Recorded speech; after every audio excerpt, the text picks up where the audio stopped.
Assalamualaikum. Bertemu kembali dengan saya Cipta Hening, pengasuh Majelis Zikir dan Tasawuf Sirul Asra. Pada kesempatan kali ini kita akan membahas tentang istighfar. Apa itu istighfar? Guna dan manfaat daripada istighfar itu apa? Dan bagaimana melakukan istighfar yang sebenarnya, sehingga apabila kita melakukan istighfar itu benar-benar bisa meresap di dalam hati kita, sehingga kita bisa merasakan hati semakin lembut, hati semakin terang, dan rasa yang ada di dalam rongga dada itu semakin plong dan semakin luas. Apabila kita mampu merenungi sesungguhnya keterpurukan seseorang, kebangkrutan seseorang,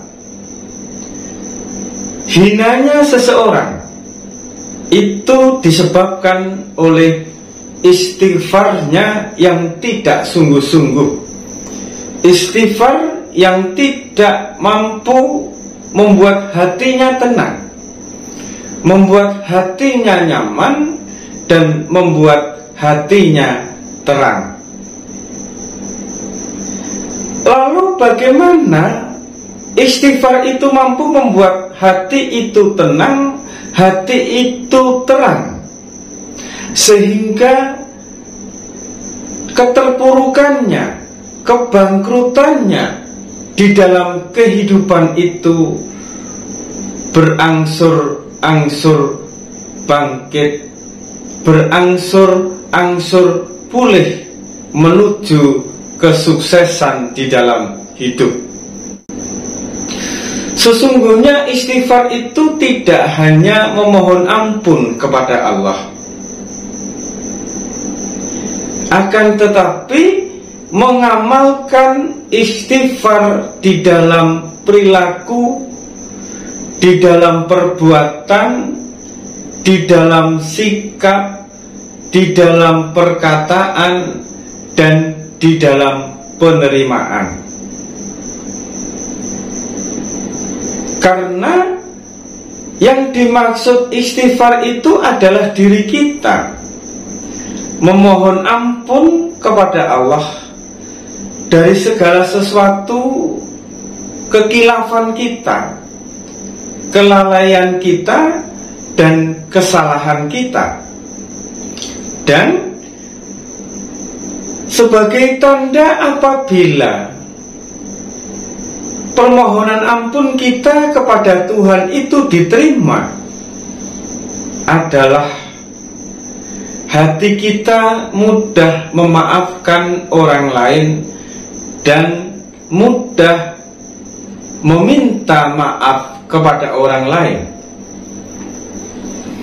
Hati kita mudah menerima segala keadaan, baik itu keadaan yang baik maupun keadaan yang buruk, dengan penerimaan kadar yang sama.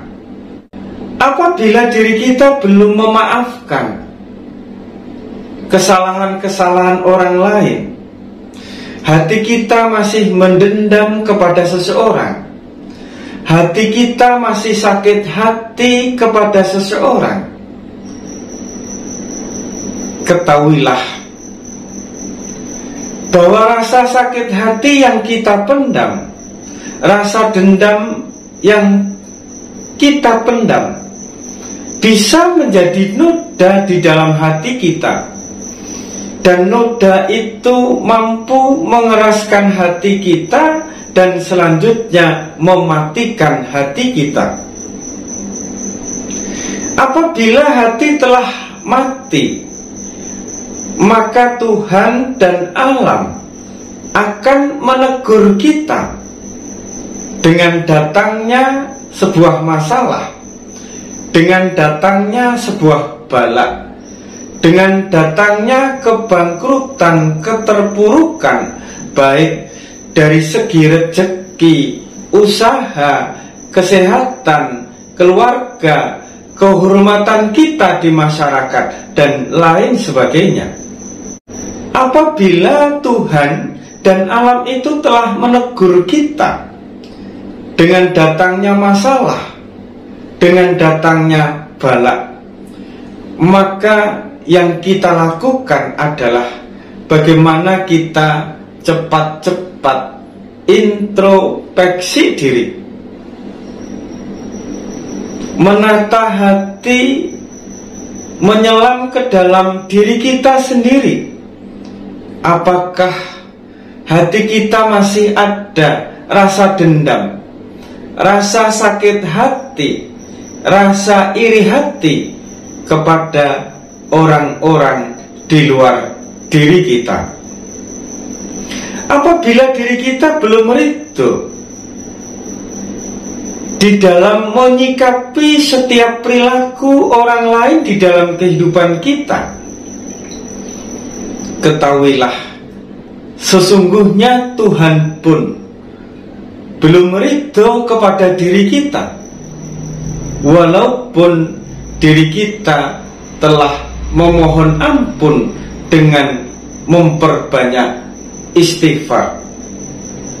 Apabila Tuhan belum ridho, atau katakanlah Tuhan tidak ridho kepada diri kita, maka ketahuilah alam semesta ini pun tidak ridho dengan diri kita.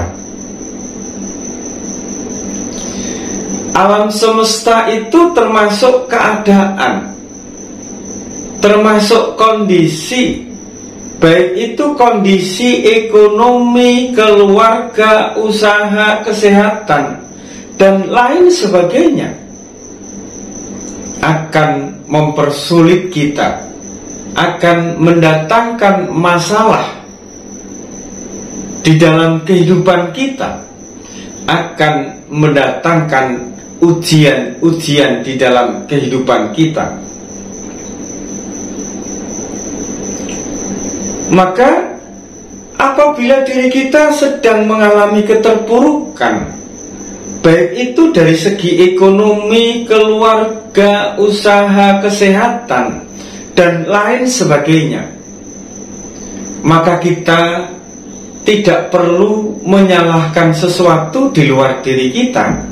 Yang kita lakukan adalah introspeksi diri, mengaca kepada diri kita sendiri, memilah dan memilih, waspada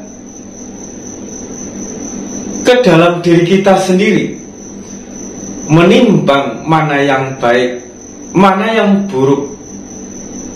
Keburukan-keburukan di dalam diri kita, kita timbang, kita lihat, lalu kita perbaiki dengan melakukan istighfar, memperbanyak mohon ampun kepada Tuhan, lalu berusaha untuk menerima setiap keadaan dengan kadar yang sama, sehingga hati kita ridho di dalam setiap keadaan tersebut, baik itu keadaan kita di dalam menerima perilaku, sikap, dan perbuatan orang lain di dalam diri kita.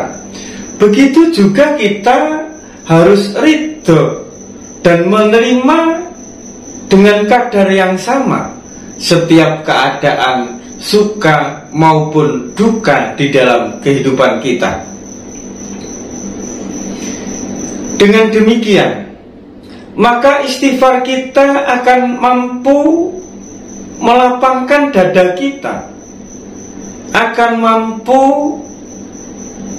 memperindah hati kita, akan mampu membuat nyaman hati kita, Apabila istighfar itu telah mampu mencahayai hati kita, menyamankan kondisi hati kita, maka keadaan di luar diri kita akan datang kepada diri kita dengan nyaman, dengan baik, dengan indah. Dengan demikian, maka kehidupan kita akan pulih, berangsur-angsur akan membaik. Yang selama ini kita mengalami keterpurukan dan telah melakukan daya dan upaya, memeras tenaga, memeras waktu, memeras keringat untuk mencari jalan keluar, dan belum menemukan jalan keluar, maka dengan hati yang mulai lapang, hati yang mulai ridho, jalan keluar itu akan datang di dalam kehidupan kita tanpa kita duga, tanpa kita perkirakan, dan tanpa kita pikirkan. Sahabatku, meditasi kuantum, inilah salah satu langkah awal apabila diri kita sedang mengalami sebuah proses. Bagaimana diri kita dihimpit oleh keadaan, ditempa oleh keadaan, agar kita keluar dari keadaan tersebut.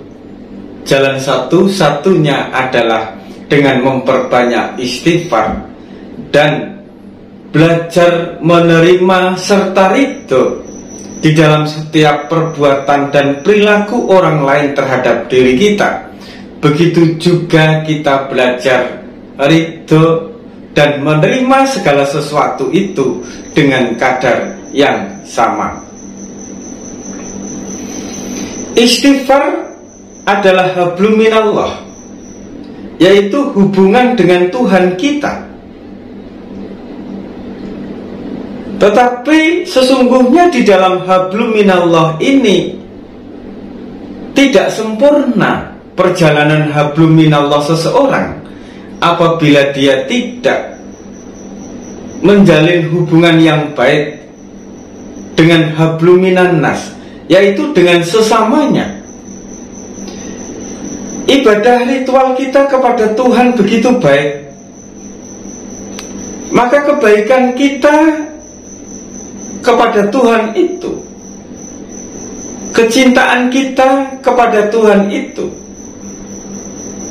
harus berimbang dengan kecintaan kita kepada sesamanya, kebaikan kita kepada setiap makhluk.